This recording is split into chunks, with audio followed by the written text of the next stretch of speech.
과일을 제가 잘라가지고 왔습니다.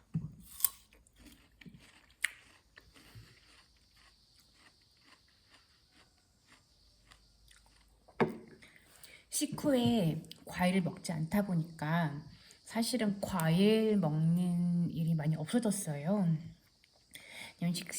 왜냐면 과일을 별도의 한 끼니로 먹으라고 얘기를 들은 다음에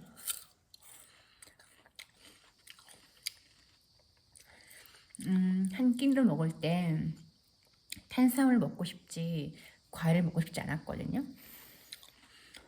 그래서 밥 먹고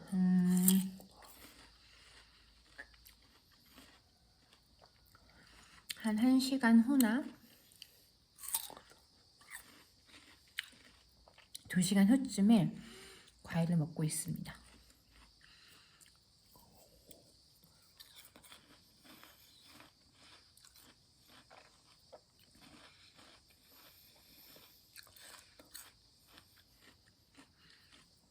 과일도 여러 가지 먹지 않고 한 가지만 먹습니다.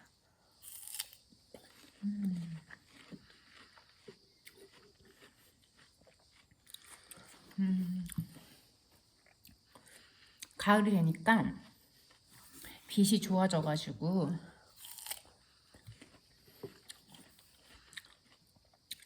햇빛이 들어오는 곳을 찾아서 이동했습니다. 따뜻해요.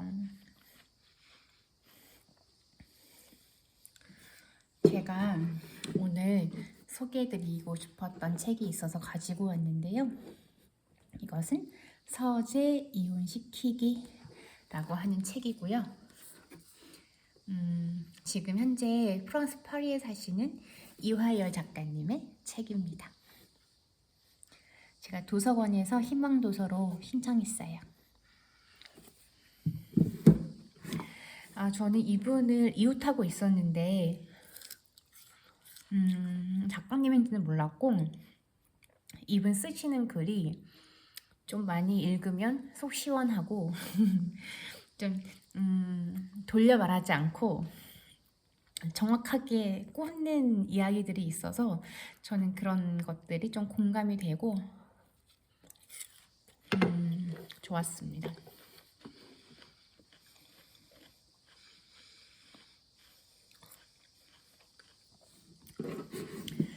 맨 처음에는 저는 이 서재 이혼시키기 이걸 보고 서재는 어느 집 사람 이름인가? 라고 생각을 했는데 이 서재는 진짜 우리 서가 책을 놓는 서재의 의미예요. 프랑스인 남편과 살아가고 있는 이 이화열 작가는 남편과의 서재를 분리시켰다, 이혼시켰다 이렇게 표현을 했고요. 저는 블로그 글도 굉장히 좋아했는데 이 책도 너무 잘 읽혀요. 문장도 정말 좋습니다. 그 중에서 남편 올비에 대한 이야기가 있어요. 이 중에서 한 단락을 한번 읽어볼까 해요.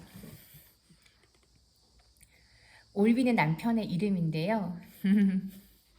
남편과 이야기가 많습니다. 어쩜 이 책은 결혼하신 분들이 읽으면 좀 재밌게 읽을 수 있지 않을까 생각하고 있습니다. 올비가 사는 섬의 이름은 혹시라도이다. 그는 혹시라도 모를 상황에 대비하느라 무수한 계획을 세운다. 혹시라도에서 세우는 계획은 대부분 물거품으로 돌아갈 운명이다. 대체 아랍 청년이 총이라도 들이댈까 생각했나? 허나 이런 질문은 의미가 없다. 나 같은 다발성 낙관주의자는 혹시라도에서 계획하는 일을 상상한다는 것 자체가 불가능하다. 베를린에 사는 친구가 해준 말이다.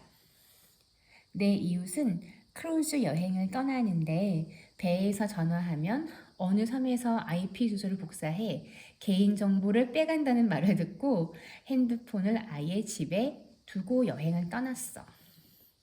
독일 사람 중에는 전쟁이 날까봐 집에 밀가루를 10포대 쌓아놓고 한 포대가 줄면 다시 10포대를 맞춰놓는 사람들이 많다고 한다. 아무리 전쟁의 상흔이 남아있는 나라라고 해도 나는 그들의 정신이 온전하다고 장담할 수 없다. 나 같은 낙관주의자 방식이 꼭 만사 형통이라는 건 아니다. 백업을 안 해 날린 데이터도 많고 자료 검색용으로 잠깐 가입한다는 것이 1년 회비가 빠져나가는 걸 모르는 일도 있다. 미리 교통 상황을 검색하지 않아 20분 거리를 3시간씩 차에 갇히기도 한다. 하지만 사는 것이 목적인지 전전긍긍 계획하는 것이 무슨 목적이란 말인가? 여행지에서 정보 검색하느라 시간을 바친다면 그건 여행이 아니라 수고로운 노동이다. 로마 철학자 호라티우스가 질문한다. 왜 그토록 많은 계획을 세우느라 열을 내는가? 이 짧은 생에. 혹시라도 주인은 이렇게 대답할 것이다. 계획하는 것도 인생이라고. 그러면 내가 묻는다. 계획을 실행하는 게 무슨 인생이야? 하지만 그는 집요하게 계획을 세우고 나는 집요하게 우연과 조우하는 기쁨을 포기하지 않는다. 여행지에서 우연히 냄새 맡고 들어간 허름한 식당에서 먹은 맛난 음식은 검색해서 찾아간 맛집이 준 경험보다 훨씬 기억에 남는다. 나에게 여행 계획이란 모든 이야기에서 해방되어 발길 닿는 대로, 기분 내키는 대로 떠나는 유럽 자동차 여행이다.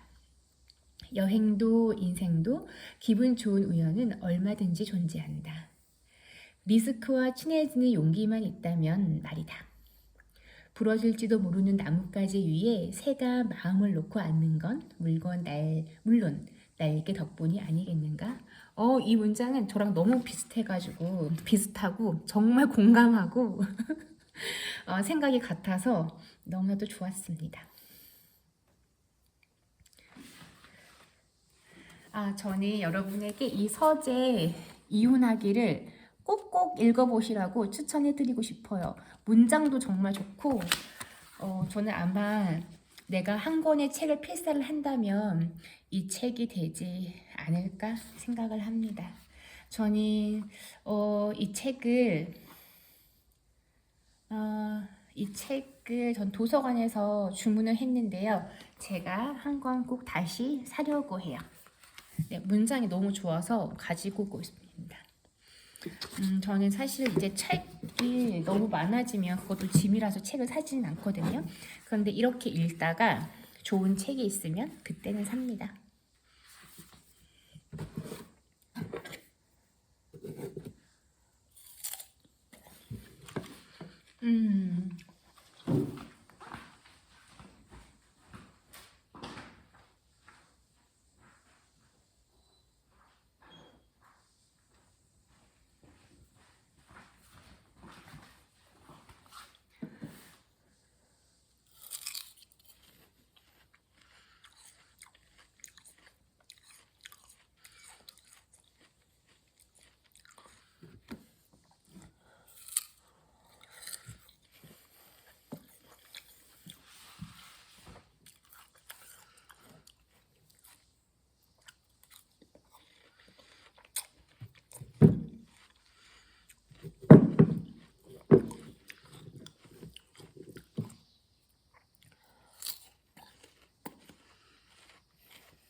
배의 장점은 수분이 많다.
책 여기 제일 뒷면에 여는 글이 있어요. 만약 자신을 제대로 소유하는 법을 알지 못한다면 타인을 통해서 행복을 찾는다는 것은 불가능하다. 결혼에서 독립은 상대와 연결되었다는 것을 알면서 자기 인생의 주도권을 놓치지 않고 스스로의 욕망과 행복을 타인이 결정하게 내버려 두지 않는 것이다. 이 이야기들은 오래전부터 혼자 부딪히고 사는 것이 힘들기 때문에 자기를 책임져 줄 수 있는 존재를 기대한 사람들에게 던지고 싶은 질문이기도 하다. 아, 네.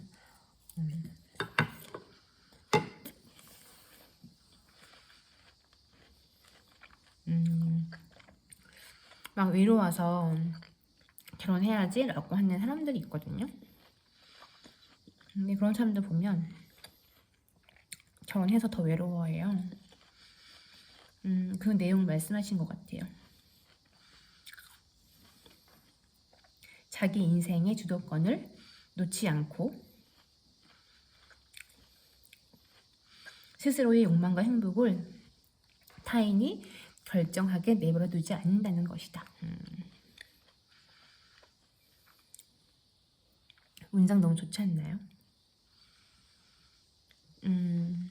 결혼도 자기가 자기 스스로를 잘 책임질 수 있을 때 해야 하는 거라고 생각을 하고요. 저는 이 서재 이혼시키기 책을 모든 사람에게 읽히고 싶습니다.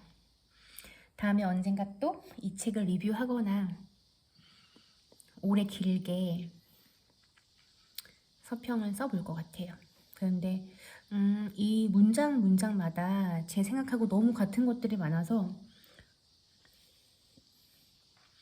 이 작가님들의 장점은 저는 생각만 하고 끝나는 것을 이렇게 글로 남겨준다는 것이 아닌가 생각해요. 감사합니다. 다음에 또 서재 이혼시키기 가지고 올게요. 안녕.